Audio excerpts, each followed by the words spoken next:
On vous souhaite la bienvenue à ericlatour.com. Vous le savez, c'est un grand passionné de géographie, grand passionné de voyage et surtout de photographie. Il nous raconte son voyage de décembre 2009 en Antarctique avec notre invité Paul Laforêt.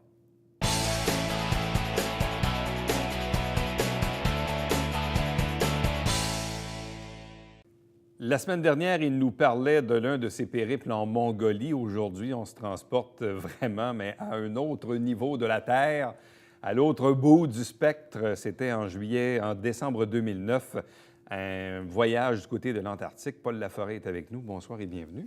Bonsoir. L'Antarctique, c'est un peu mystérieux parce que quand on était un peu plus jeune, on regardait le globe terrestre, puis on regardait le dessus et le dessous. Et c'est toujours un peu fascinant parce qu'on se dit, bon, il y a des endroits dans le monde où on peut aller, mais ça, à la base, on a l'impression que c'est un peu inaccessible. Et pourtant, ça l'est. Ça l'est de plus en plus de deux façons, surtout au niveau touristique à l'heure actuelle. Il y a les fameux gros bateaux de croisière que tu connais, là, qui vont là, mais ils ne font pas ce qu'un bateau avec Zodiac, comme j'ai vécu, peut faire. Par exemple, la Georgie du Sud, là, les gros bateaux de croisière ont besoin d'un quai. En Antarctique, les quais, c'est plutôt rare. Parce que là, c'est des centres de recherche qu'il y a en Antarctique. Et l'hiver, ils sont fermés dans la plupart des cas, à ma connaissance. Ça fait qu'il n'y a pas de... Le Zodiac, par contre, c'était mon deuxième bateau sur lequel je me retrouvais en Zodiac. Mais avant d'aller plus loin, il faut que je retourne en arrière. En 1966, j'arrive à l'école Beaulieu, qui a changé de nom, et je deviens professeur de géographie à temps plein. Ça n'existait pas avant. J'étais le premier dans la commission scolaire et sans doute, possiblement le premier au Québec. C'était tout nouveau. La géographie, avant, c'était bouche-trou, ça. Un prof faisait du français, il y avait 3 périodes de géographie pour compléter son horaire. Moi, je me retrouve en géographie en 1966. Je fais ça 2 ans, d'ailleurs, je retourne aux études après à temps plein. Mais quand j'enseigne en 10e année, c'est l'Amérique du Sud. Or, en Amérique du Sud, forcément, j'allais au Cap Horn, dans mes cours. Ça, je viens d'avoir 27 ans. Et je suis allé au Cap Horn en 2008. D'ailleurs, j'avais fait la Patagonie avec un groupe. Et à ce moment-là, on monte sur un bateau. On est peut-être à peine une centaine, qui fait différents canaux à travers la côte, là. Et moi, j'étais resté depuis l'âge de 27 ans sur une idée. Le Cap Horn, il fallait qu'un jour je débarque là. Je ne savais pas quand, mais c'est arrivé en 2008. Et le danger, c'était que il n'y avait rien de garanti. Hein? Parce que le Cap Horn, il faut débarquer du côté atlantique, même si on est proche du Pacifique. Si le vent s'élève le moindrement, c'est fait, on oublie ça. 7 heures le matin, moi, je suis sur la dernière marche du bateau avant de prendre le Zodiac. Et à 8h15, je suis dans la douche. Pas été longtemps parti. Mais là, quand on revient, on arrive à Ushuaia, que je voyais pour la première fois. C'est la dernière ville à l'autre bout, complètement, une 50aine de 1000 habitants. Et à côté de notre bateau, il y a un bateau russe qui arrive de l'Antarctique. Alors, je dis à Michel Provost, qui nous accompagnait dans le temps, je dis, Michel, je savais qu'on était à peu près à 1000 km d'Antarctique, mais c'est à peu près tout ce que je savais, honnêtement. Je n'avais pas beaucoup d'autres détails. Michel, il me dit, si tu veux aller en Antarctique, je connais une compagnie qui s'appelle Le Ponant. La compagnie est installée à Marseille. Eux, à ce moment-là, en 2009, d'après moi, il n'y avait pas plus que 3 bateaux. Là, ils sont rendus à 6 ou 7. Et je vais revenir sur un bateau qui est en construction, là. Je dis à Michel, écoute, tu m'organises ça. Fait que c'est parti comme ça, l'Antarctique. Et moi, je suis parti, non pas avec un groupe, mais je suis parti avec ma fille, qu'on va voir sur des photos. Montréal, Miami, Buenos Aires, on couche, avion, 3000 km plus bas pour Ushuaia. Et là, on fait des visites, entre autres, du parc de Terre de Feu, qui est superbe. Ouais. C'est un peu loin pour aller visiter un parc. Bon, mais quand on se situe géographiquement, Oui. parce que évidemment, tu parles de Buenos Aires, on est en Amérique du Sud. Quand on regarde l'extrémité de l'Amérique du Sud, mais même à l'opposé, si on regarde l'extrémité de l'Afrique du Sud, ou même si à l'opposé, on voit même l'Australie un peu plus bas, Oui. parce que l'Antarctique occupe quand même un espace assez vaste. Oui, l'Antarctique, là, on prend le Canada, ça va être simple. Le Canada, c'est 9 millions, quelques 100 000 kilomètres carrés. Oui. OK? C'est un peu rectangulaire. L'Antarctique, c'est 14 millions de kilomètres carrés. Donc, attention, Ouais. c'est à peu près 14 millions de territoires de sol qu'on ne voit pratiquement pas. Parce que sur l'Antarctique, il y a une glace qui a en moyenne 1,6 km d'épaisseur. C'est pas rien, là. Les petits blocs de glace que j'ai vus en cours de route, ça sort un peu d'ordinaire. Et l'Antarctique, à 14 millions de kilomètres, apparemment qu'en hiver, là-bas, notre été à nous, parce que moi, j'étais allé en décembre, peut doubler avec la banquise.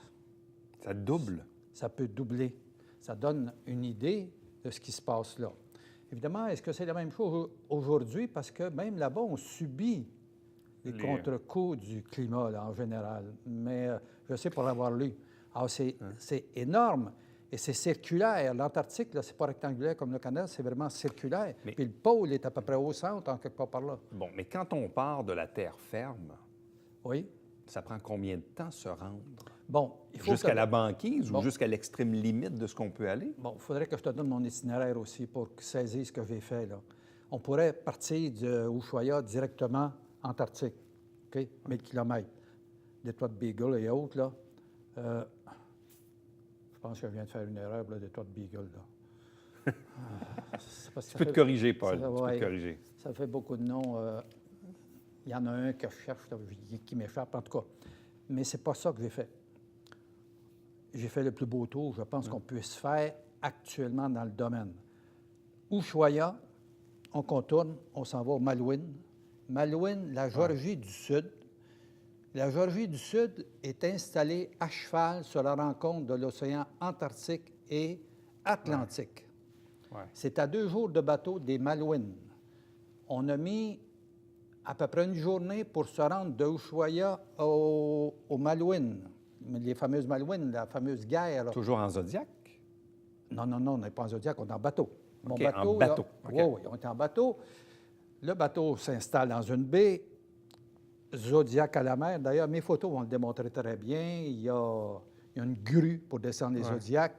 Il y avait sur notre bateau, je pense, c'est une dizaine de Zodiacs ou 12. Et à chaque fois qu'on débarque, je suis débarqué 16 fois en Zodiac dans mon 16 jours de bateau. Ouais. Ça, c'est à part le reste que j'ai fait. Mais,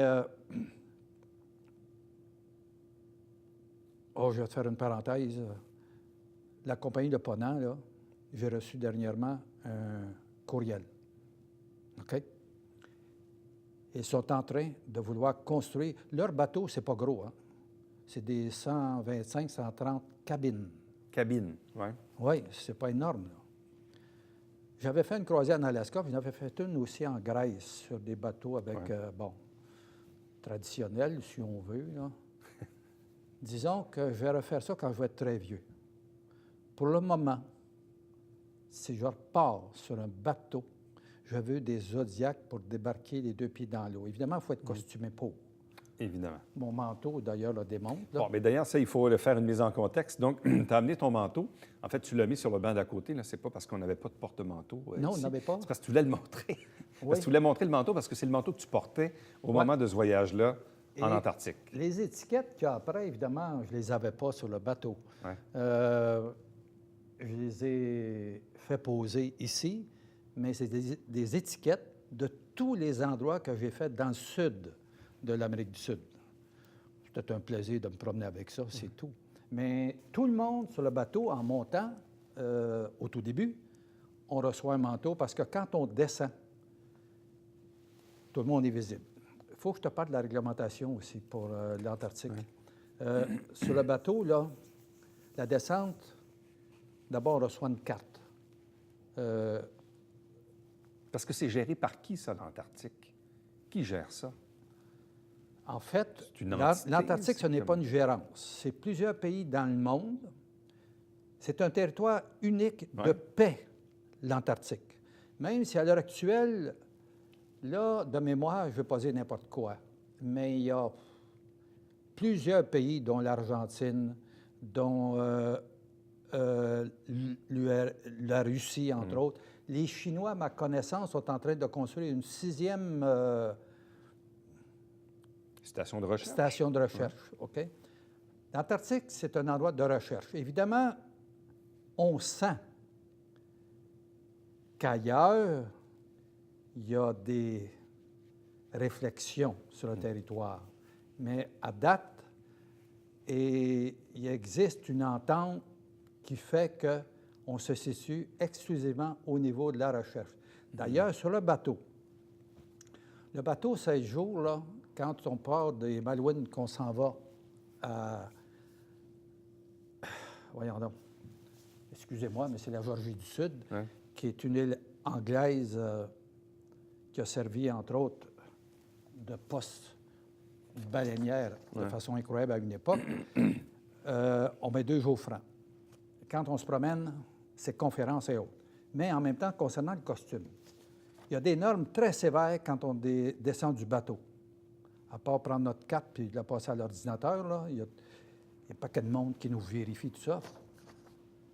Quand je descends les marches pour aller vers le Zodiac, au bas des marches de l'escalier, il y a un grand plat avec un liquide pour passer tes bottes dedans. C'est pour éliminer tout ce que tu pourrais avoir après tes bottes, tout simplement. Quand tu reviens, c'est la même chose. Mais en même temps, il n'y a absolument rien dans tes poches ou quoi que ce soit, mieux vaudrait pas, qui doit tomber par terre. Durant le voyage, 2 fois, on a passé mon manteau, mon chapeau, les gants à la balayeuse électrique. Il ne faut pas laisser aucune trace, sauf les traces de bottes quand on marche. Ouais. C'est tout. Rien d'autre. Et qu'est-ce qu'on y voit? Parce que quand on regarde, évidemment, faut que je te fasse un commentaire. visuellement, là, le coup d'œil, le panorama auquel... Je vais te auquel faire un on assiste, commentaire c'est quoi? d'un bonhomme ici à Saint-Jean qui enseignait, d'ailleurs, qui a voyagé passablement aussi. Pas un prof de maths Oui. Comment? à la polyvalente Racicot, Exactement. qui a déjà fait de la politique un peu. Robert Lanciot. Bon, Robert, s'il écoute l'émission, il va se reconnaître. Robert m'avait dit, on était au restaurant ici à Saint-Jean le matin, je racontais que je partais pour l'Antarctique. Paul, qu'est-ce qu'on va voir là? Il n'y a rien à voir là. Robert est un grand voyageur quand même. Exact. C'est vrai. Alors, je dis à Robert, c'est simple, ça me plaît d'aller voir qu'il n'y a rien à voir. Alors, ici, j'ai dans les mains un texte que j'ai mis en arrière du document que je t'ai apporté. Ouais. OK? Il est de Jean-Louis Étienne, un explorateur de l'Antarctique. Je vais te le lire. Et j'aimerais ça que Robert l'écoute, parce que ça correspond justement à une vision qui me plaît énormément. L'Antarctique a cette force d'attraction des choses inaccessibles qui appelle l'homme à s'engager avec passion. Ainsi, ne revient-on jamais le même d'un long séjour sur le continent blanc. Dans cet univers, sans repère, c'est exact, il n'y a pas de repère, sans odeur, sans couleur autre que le bleu et le blanc, sans bruit autre que celui du vent, dans ce monde d'une infinie pauvreté sensorielle, l'homme n'a pas d'autre issue que d'apprendre à s'apprivoiser lui-même. Ça, il faut être capable de rentrer en dedans de soi, par exemple. Quand on a oublié qu'il fait froid, que le silence est infini, qu'on s'est défait de l'agitation du monde, quand l'indispensable se réduit à peu de choses, on sent grandir en soi le bonheur de l'harmonie, ce sentiment agréable où en toute sérénité, on se sent bien là où on avait rêvé d'être. C'est fort, ça. Et quand tu es allé là-bas, qu'est-ce qu'on voit? Oui, qu'est-ce qu'on voit? On voit l'infini, c'est quoi? On voit... Bon, c'est blanc et bleu, on s'en doute. Oui, mais je peux te dire une affaire? Là, tu viens de dire on voit blanc et bleu. Oui, c'est correct. On le dit, là, ici. Là. Ouais. Quand je suis assis dans le Zodiac, avec ma caméra dans les mains, à Paradise Bay, entre autres, évidemment, là, je ne pourrais pas tout te dire ce que j'ai vu, là, mais à Paradise Bay, entre autres, quand tu parles de blanc et bleu, mes plus belles photos, là, Claude, il va les voir, mes plus beaux blancs et mes plus beaux bleus. Je les ai faits là, ce jour-là. Paradise Bay, ça ne porte pas le nom Paradise Bay pour rien.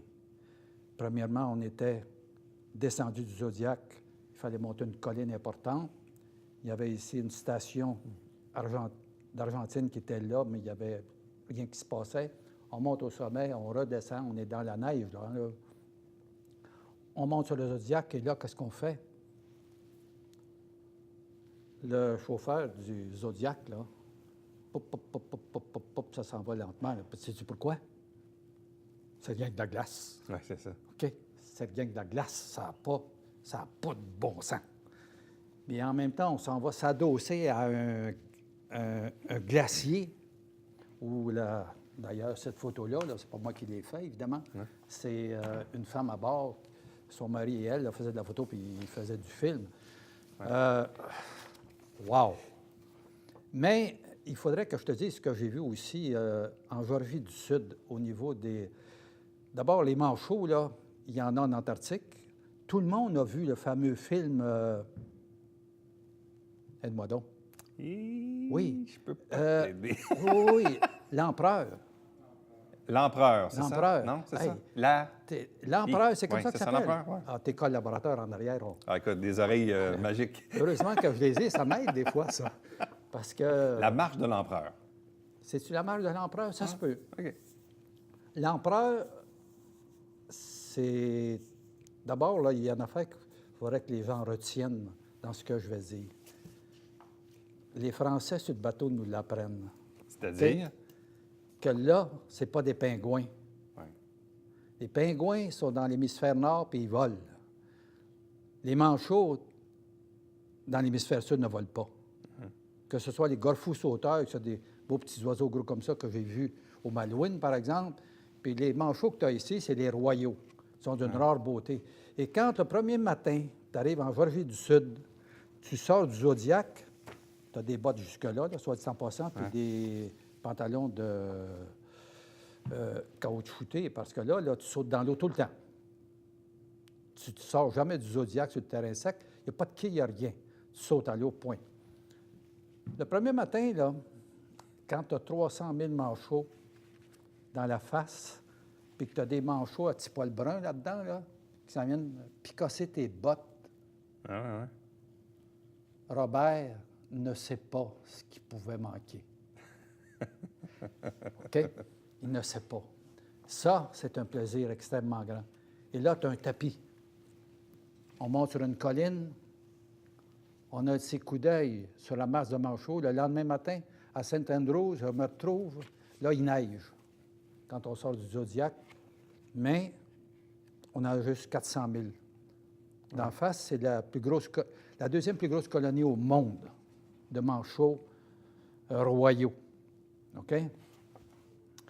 Si ça ne va pas le spectacle, c'est pour ça que c'est difficile de faire des évaluations souvent en voyage. D'abord, ça dépend des goûts. Ouais. Je suis allé 4 fois à New York, puis je ne peux pas parler avec tellement d'enthousiasme de New York, je m'excuse. Tandis que les manchots, c'est autre chose. Bon. Puis quand tu t'en vas le lendemain matin dans une autre baie, et que là, tu as des manchots, mais tu as des éléphants de mer, là, comme ça. Les éléphants de mer, les mâles ont toute une chance, hein? C'était incroyable. Le mâle peut mesurer jusqu'à 7 mètres de longueur. quand je regarde la pièce ici, là, on aurait peut-être de la place pour en rentrer un. 7 mètres, 24 pieds, 4 tonnes. Ouais. Alors là, j'en ai devant moi 25-30, ils sont tous écrasés les uns chez les autres, là. Puis il y en a un peu partout. Par contre, on était avertis avant. Il faut faire attention. Ils ont beau être comme des grosses taches de graisse écrasées sur la plage, là, il faut être prudent. Je me suis fait photographier proche de petits éléphants de mer qui mesurent, là, je sais pas, moi, 5-6 pieds de longueur. Ça, c'est comme des petites bébites, là. Mais beau, pas à peu près. Quant au gros, on circule. Évidemment, tout ça nous permet de le faire parce qu'on a reçu des directives très précises. Hein. Sinon, il ne faut pas se placer en zone dangereuse. La preuve, j'ai une photo. Elle est dans mon document, puis elle est aussi dans ce que Claude a. J'ai 2 éléphants de mer là, qui sont sur le point de s'attaquer. Là. Ils sont relevés. C'est de notre beauté à voir. Et en arrière, j'ai un manchot qui est installé. Je t'écoute. Et au mois de décembre, parce qu'on est dans l'hémisphère sud, donc on est en été là-bas, mais l'été en Antarctique, ça ressemble à quoi? J'ai pas vu de jardin de carottes, là. J'imagine. Mais les températures ressemblent à quoi? Bon, là, ce manteau-là, il est assez chaud. Ouais. L'inconvénient, souvent, c'est qu'on était suffisamment habillés, parfois un peu. Moi, quand je rentrais, comme ma fille, là, on rentrait dans notre cabine de bateau, il fallait prendre notre douche parce qu'on avait eu trop chaud, marcher, tout ça. Okay. Parce qu'on marchait aussi. Là. On n'était pas juste stationnaire dans un Zodiac, pas vrai? On débarquait beaucoup. Et bon. Mais l'eau, il y a un gars de Saint-Hyacinthe qui est monté à la dernière minute sur le bateau. J'ai su ça une fois parti. Notre dernière journée, d'ailleurs, 2 cas là, différents. Lui, il avait décidé, il s'était entraîné à se baigner à l'eau froide chez eux. Ah ouais. OK? Et ça, j'ai pas de photo, je ne le crois pas. Je n'en ai pas dans la série, en tout cas. Ça me revient à l'esprit. Il a son costume de bain, sa serviette, et là, il y a quelqu'un qui est proche de l'eau. Je ne sais pas trop ce qui va se passer, là. Il plonge. Évidemment, il ne passe pas une demi-heure, mais il est à 2 degrés. Mais avant ça, on se retrouve toujours en Antarctique et non pas en Georgie du Sud. On n'est pas à la même place. La Georgie du Sud, on passe par les Orcades, ça prend 2 jours à peu près pour aller en Antarctique. On se retrouve dans une gueule de volcan, si tu veux, d'époque, où l'eau est chaude. Il y a une femme que j'ai photographiée, je l'ai en photo. Elle s'est baignée en Antarctique, mais dans l'eau chaude. D'ailleurs, on voit la brume, le brouillard monter sur l'eau. Paul, il nous reste moins d'1 minute. Juste ça. Le temps file. Là, tu as des destinations à venir. Oui. Ben oui, là, tu t'en vas bientôt. Là. Ben oui, je pars le 6 avril pour le Pérou-Bolivie. Au mois d'août, j'étais là-dessus après-midi, d'ailleurs, sur les billets d'avion. Je m'en vais dans la péninsule du Kamchatka. Je vais faire 56 heures de transsibérien. Le lac Baïkal, ça, c'est très, très spécial. On est en Russie profonde. Oh, et sur le bord du Pacifique. Okay. Et donc, au mois de novembre, j'ai de cédulé. Ça, c'est tout réglé. Le Grand Tour de l'Inde, c'est 28 jours. Comme j'en ai 2 autres de placés en 2019 aussi. Et qui sont? Le sud de l'Afrique, c'est le désert de Kalahari. Là, je cherche le nom du pays là, qui m'échappe, mais le désert de Kalahari est là. J'ai 2-3 pays. C'est un endroit, ça fait longtemps que ça attend. Comme je devrais faire aussi l'Afrique du Sud à l'automne, parce que entre les deux, je devrais changer d'appartement. Oui. Je t'avais déjà raconté, d'ailleurs. Un petit déménagement. Oui, d'ailleurs, la bâtisse commence sous peu. Oui, c'est ça que j'ai prévu parce que... Donc, visiblement, un agenda bien rempli. Oui, même 2021, j'ai donné mon nom pour le fameux bateau que le Ponant va construire. C'est un bateau brise-glace. Et là, ce que je souhaiterais, je vais te le dire. Oui, vas-y, rapidement. Faire une photo sur le pôle Nord à partir d'un hélicoptère qui serait sur le bateau. On s'en parlera. Et donc, visiblement, tu n'auras pas le temps d'arrêter à Fort Lauderdale cet hiver. Je ne crois pas. Paul, merci. Ça me fait plaisir. Restez avec nous au retour, le Babillard quotidien.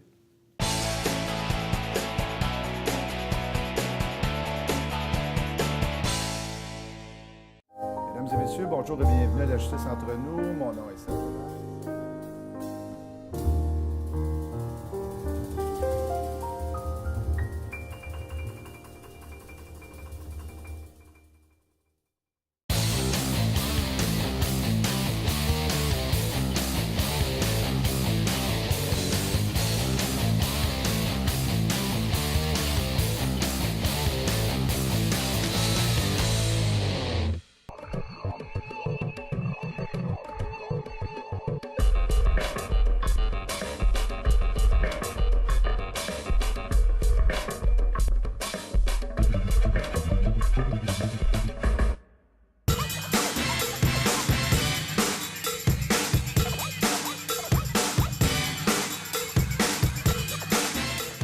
Dimanche, 9h30, Télébingo, on vous attend.